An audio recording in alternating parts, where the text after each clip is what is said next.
जय सिया राम जी।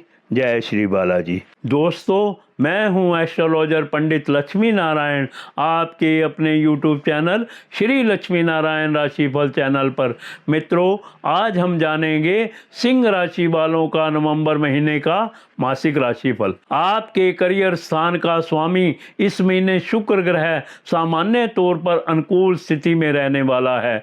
आपके कार्य क्षेत्र में कोई बड़ी नकारात्मकता देखने को नहीं मिलेगी। 2 नवंबर से 26 नवंबर के बीच शुक्र ग्रह अपनी राशि में तीसरे भाव में रहेंगे, जो व्यापार व्यवसाय से संबंधित की गई यात्राओं में अनुकूलता देने का काम करेंगे। वहीं नौकरी में बदलाव की कोशिश भी कामयाब रहेगी।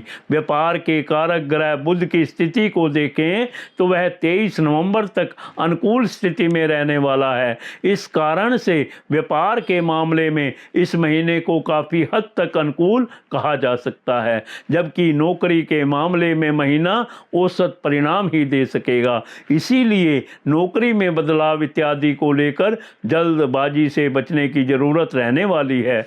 वहीं व्यापार व्यवसाय में नए सिरे से भले ही कुछ ना करें, लेकिन पुराने कामों को नए अंदाज से करने का जोखिम आप उठा सकते हैं। व्यापार व्यवसाय के लिए महीना तुलनात्मक रूप से बेहतर रह सकता है और इस तरह से आप इस महीने अपने कार्य क्षेत्र में संतोषप्रद परिणाम प्राप्त कर सकेंगे। आपके लाभ भाव के स्वामी बुध ग्रह सामान्य तौर पर औसत स्तर के परिणाम दे सकते हैं। ऐसे में लाभ का प्रतिशत भी औसत स्तर का रह सकता है। आप जो काम करेंगे या जिस स्तर की मेहनत करेंगे, आपको उस स्तर का लाभ मिलता रहेगा।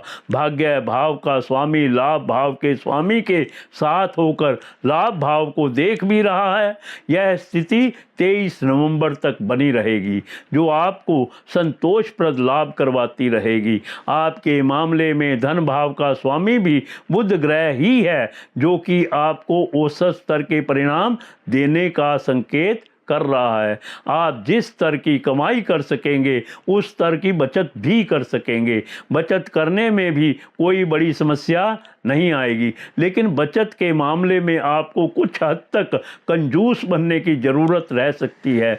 अन्यथा शनि ग्रह की सप्तम दृष्टि न केवल बचत में अड़चने दे सकती है, बल्कि बचाए हुए पैसे भी खर्च करवा सकती है।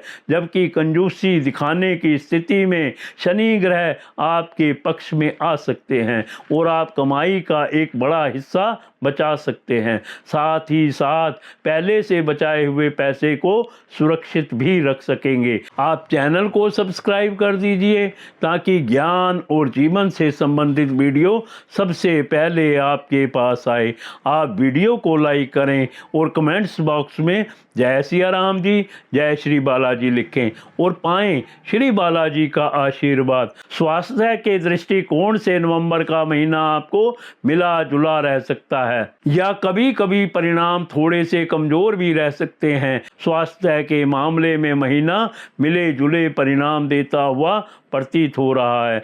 लापरवाही की स्थिति में परिणाम कमजोर भी रह सकते हैं। इन सभी बातों का ख्याल रखते हुए इस महीने सावधानी पूर्वक निर्वाह करना जरूरी रहेगा। यदि आपके प्रेम संबंध की बात की जाए तो इस महीने आपके पंचम भाव के स्वामी बृहस्पति उच्च अवस्था में द्वादश भाव में रहेंगे। बृहस्पति का यह गोचर लॉन्ग डिस्टेंस रिलेशनशिप में रहने वाले लोगों के लिए काफ़ी अच्छे परिणाम दे सकता है। उनके रिश्ते बहुत अच्छे रह सकते हैं। कोशिश करने पर इस महीने मिलना भी संभव हो सकेगा, लेकिन आसपास में रहने वाले और रोज मिलने की फिराक में रहने वाले लोगों के लिए शायद यह महीना कुछ कमजोर परिणाम दे। विशेषकर महीने के पहले हिस्से में मर्यादा का पूरा ख्याल रखना बहुत जरूरी रहेगा, अन्यथा बदनामी का भय देखने को मिल सकता है।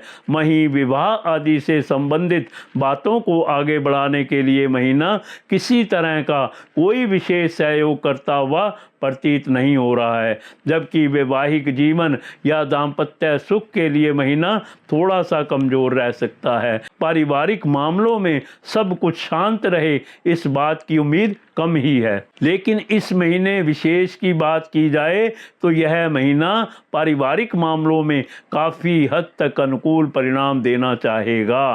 तुलनात्मक रूप से बेहतर परिणाम इस महीने आपको पारिवारिक मामले में मिल सकते हैं। आपके दूसरे भाव का स्वामी ग्रह बुध 23 नवंबर तक चतुर्थ भाव में रहेगा। बुध मंगल के साथ है। यह एक कमजोर स्थिति है जो पारिवारिक नोक झोंक को बढ़ावा दे सकते हैं, लेकिन बृहस्पति ग्रह की पंचम दृष्टि इस बात का संकेत कर रही है कि समझदारी पूर्वक निर्वाह करने वाले लोग पारिवारिक सुख का आनंद ले सकेंगे। भाई बंधुओं के साथ संबंधों की बात की जाए तो इस मामले में भी महीना मिले जुले परिणाम देता हुआ प्रतीत हो रहा है। साथियों, अगर आप कुंडली दिखाना चाहते हैं या मुझसे बात करना चाहते हैं तो आपके फ़ोन स्क्रीन पर नंबर दिए गए हैं, आप मुझसे संपर्क कर सकते हैं। साथियों, आप वीडियो को अपने मित्रों और सगे संबंधियों के साथ जरूर शेयर करें। इसके साथ ही मैं अपनी वाणी को विराम देता हूं। कल फिर मिलेंगे अगली वीडियो में। जय सिया राम जी, जय श्री बालाजी।